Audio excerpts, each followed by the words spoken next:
Hello, everybody. Aurelia Davis, the educator's educator, coming to you on a Wednesday afternoon. I hope everyone is doing well.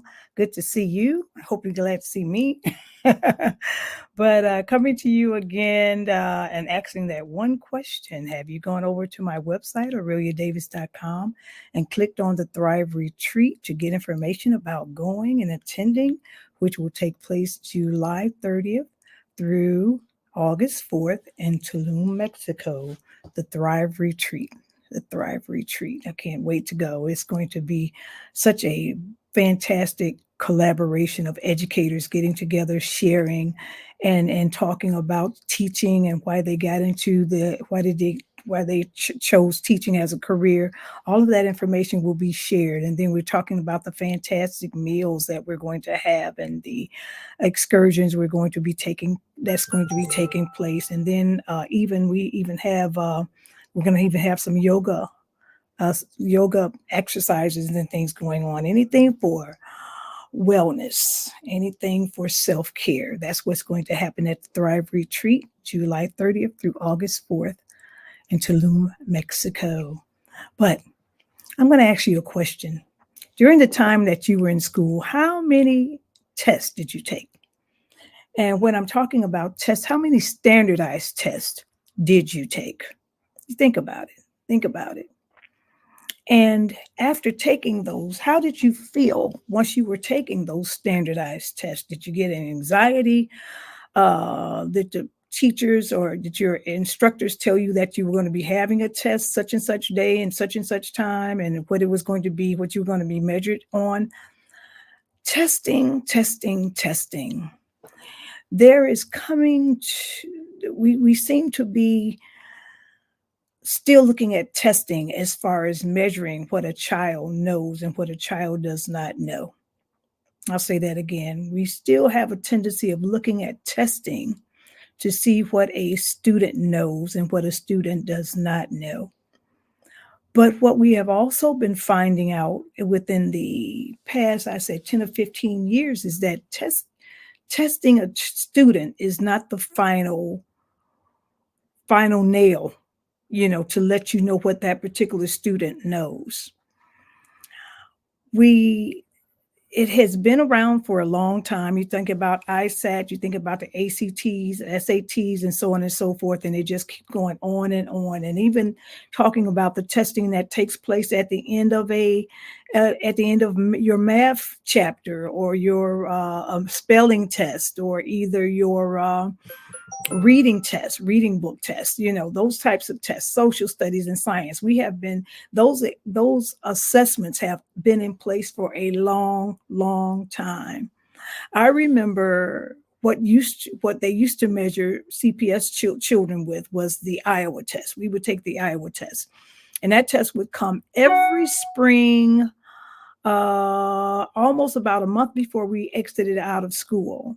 And those scores were distributed throughout Illinois. And that's how they would measure the students' achievements. They would also measure how successful schools were at that particular time, according to the Iowa test results of their students. Well, as time went on, we started to discover that children might not do well on a test, but if you were to give them like an oral exam where they were explaining something from maybe a passage of reading, a reading passage that they had, that they would basically be spot on. In other words, they would be able to tell you exactly what happened, why it happened, who was the characters, so on and so forth, whatever questions you were able to ask. So then we started deciding that some students had test anxiety. Some students had test anxiety. And then you had on the other side of the coin, you had those children that love taking exams, and they did so well on the exams, but when you were getting them to do like the basic classwork, they were not so good. They didn't do so well. They would do all of the assignments and everything, but when you put them in front of that tests with the pencil where you fill in the bubbles, they didn't have a tendency of doing so well. And what would happen is that we would make the decision that maybe the child just threw something together, but then they didn't necessarily concentrate on the exam that they were taking. So these things are something that has been discovered. So they're measuring testing on a regular basis. Testing is being measured all the time, and they're trying to make a decision, even if tests count. Should things be based solely on tests, solely on exams? I think about Good Times, and I'm a lover of Good Times. And I remember one episode when Michael came home with a letter, and he was basically told by a higher being, or someone that was in the school district, that he needed to take on a trade because he did not do well on the exam that was given in the school. Well, he came back home and sat down with his parents, Florida and James, and of course his sisters and JJ. And he told them that he did not do well on the test because he refused to finish the test. He refused to finish the test. So at that particular time, they said, well, how can you refuse to take the test? And he said, well, the test was very biased because it did not relate to African American children. And he gave the example of one of the questions. Johnny had a cup on his table. What goes with cup? Cup and fork, cup and plate, cup and saucer. And of course, the little boy Johnny put cup and fork because he didn't have any saucers within his household. And when you think about it, the cultural bias goes through a lot of tests. We are assuming that every household looks the same. We are assuming that all children have the same things, that they are exposed to everything that everyone else is exposed to, and it's not like that.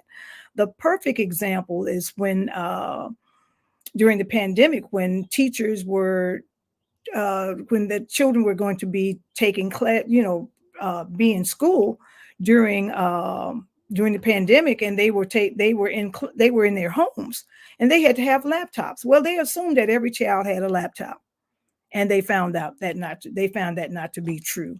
So when we're looking at exams or we're looking at tests, you have to basically see if it's culturally biased. And even if they have basically fixed that more so now than they have ever had before, there still are some issues that basically lets you think, makes people think, the people that make up the test, that every child knows this information. And it's just not so. Every child does not know the same information, does not have access to the same information. You're looking at children coming from different cultures. You're looking at children coming from different neighborhoods, children coming from different homes, so on and so forth. Consider if a question was on the test, what makes up a blended family? If a child doesn't know what a blended family looks like, how would he be able to say a blended family is my grandmother and my father and my mother and so forth if he's coming from a single parent home? So these are the things that we have to think about as far as testing is concerned. So I have read that a lot of schools are not basing enrollment or success on tests. They're taking a lot of information that the child has been able to deliver throughout the year. So there you're talking about projects. That's where project-based learning coming in. You're talking about them making items, in the areas of STEM, science, technology, engineering, and math. And with those particular projects, it doesn't necessarily have to be a test or an assessment following those projects. As long as the child was able to deliver what was asked of him, he is successful. You can consider that child to be very successful. So testing, I have a feeling it's on its way out. I know they're not depending on the results of tests as much as they used to, but I have a feeling that eventually it's going to just disappear. it's going to just disappear. And I'm going to be honest, I hope it does, because during the time I was teaching, my students were so diverse in their learning skills and what they knew and what they did not know. And they would be able to deliver information to me, spot on throughout the week. But exactly when I would give them that exam or that assessment at the end of a chapter, some of them failed miserably. Some of them failed miserably because they did not know how to execute what they had learned onto that piece of paper. And then you think about the children that might have be dyslexic, which gives those particular children have a hard time taking exams. And so, we're talking about all types of things that we have to consider when teaching children. And so at this particular time, if the government or particular school districts decide that testing is not the be all end all to a child's success, we're going in the right direction. This is Aurelia Davis coming to you a little bit about testing, but also about the Thrive Retreat. Please feel free to go over to my website, aureliadavis.com, and click on Thrive Retreat and see exactly what we're offering for July 30th through August 4th in Tulum, Mexico. Hope to see you there. Take care and have a great one. Bye-bye.